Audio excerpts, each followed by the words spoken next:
大家好，我是香香，今天分享椰蓉面包，也是我自己比较喜欢的一款面包了。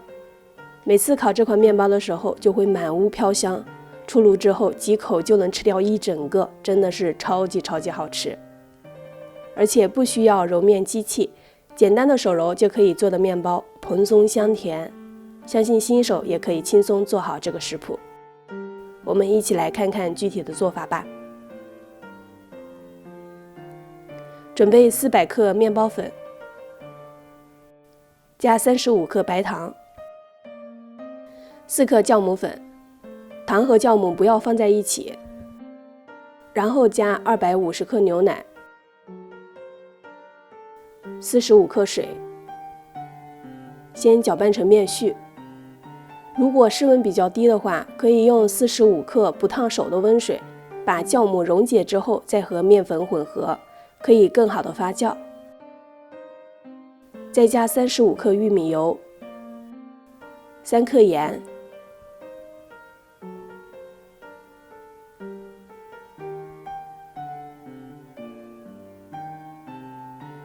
下手揉面，直到玉米油被全部吸收。揉好的面团有一些粗糙，不过没关系。把面团密封起来，静置20分钟。这个时候已经出现粗膜了，室温26度以上，要记得放冰箱冷藏静置面团，避免面团过早发酵。然后把面团揉光滑，几十下就可以揉得非常光滑。表面抹一点油，继续密封起来，静置20分钟。再来看面团，可以感觉到面团的延展性比刚才好很多了。再揉2-3分钟，揉光滑就可以。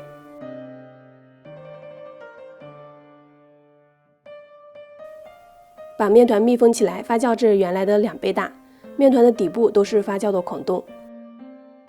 用手指戳动，不塌陷，也基本不回缩。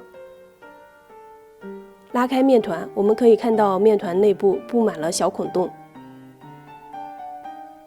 然后按压排气。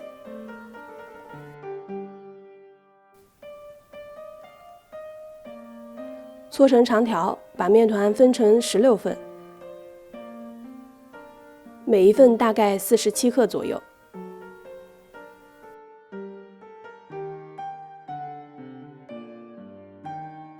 再把每个小面团整理成圆形，依次摆放在烤盘中。如果烤盘不是防粘的，要刷油或者铺油纸防粘。放烤箱第2次发酵，可以放温水，提供发酵的温度和湿度。再来准备椰蓉馅，80克玉米油加40克糖，1个鸡蛋，再倒进来50克椰蓉，搅拌均匀。最后的状态是比较稀的，可以缓慢流动。把做好的椰蓉馅倒进裱花袋或者保鲜袋里边，再把椰蓉馅均匀地挤在发酵好的面包表面。家里的小孩都非常乐意做这件事情。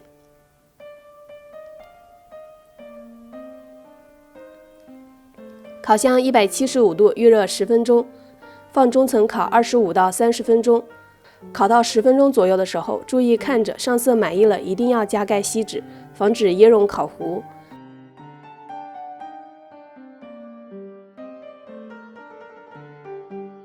每次做这款面包的时候，就会满屋都充满了椰蓉的香味儿，太好闻了。